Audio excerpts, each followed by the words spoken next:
देवर भाइ थिइनँ, देखेकी थिइनँ।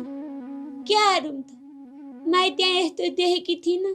अब घर आएर नि म यस्तो हेर्दिनँ भनेर तपाईँको दाइले लाऊ भनेर म आएर किनेर ल्याइदिएको साडी फालिदिनु पर्दो मैले।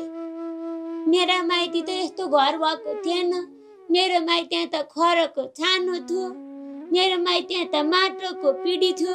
यहाँ त रहेनछ भनेर यो सबै फालिदिएर भत्काइदिएर माइतीकै घर यहाँ सार्नु पर्दो मैले। जे भए पनि मैलाई दोष दिन बाहेक तपाईँहरूका सन्तानलाई केही आउँदैन। चम्म लाउँछ बा, तपाईँकी ठुली भाउजू रिसाको मात्रै देख्नु हो।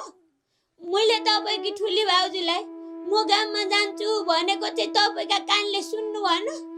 कता गएर च्यो गरेर सुनेर बस्नुभएको थियो देवर भाइ। मैले किन यो लुगा लागे? स्कुल जान त होइन होला, साडी लाएर त स्कुल जान्न होला। गाममा जाउँ, तपाईँकी ठुली भाउजूले भनेअनुसार गरिदिउँ, उहाँलाई खुसी पारिदिउँ भनेरै रेडी भएकी थिएँ। अब तपाईँका दाइ मेरा कोही बुढाले नजाऊ नजाऊ भन्नु भएपछि अब बुढाले भने टेर्नी कि तपाईँकी भाउजूले भने टेर्नी मैले? अहिलेको लागि तपाईँले ठुली भाउजूले भन्नुभएको कुरा टेरेको भए राम्रो हुन्थ्यो। यदि तपाईँले पढ्न नखोज्नु भएको भए यो विषय नै उठ्दैन थियो। ठुली भाउजूले भन्ने बित्तिकै तपाईँ पनि चुपो लाएर गाउँ जानुहुन्थ्यो।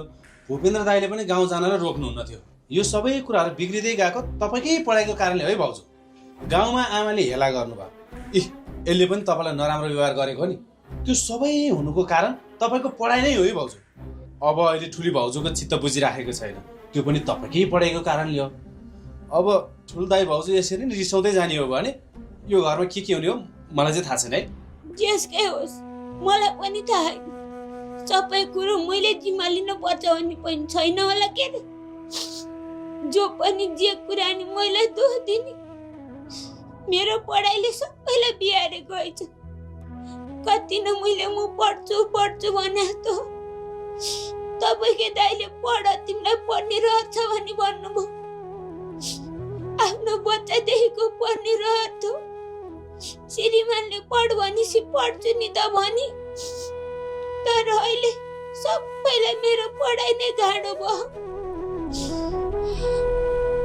ठिकै हो देवर भाइ, फेरि तपाईँले उस्तै बेहोरा देखाउन थाल्नुभयो।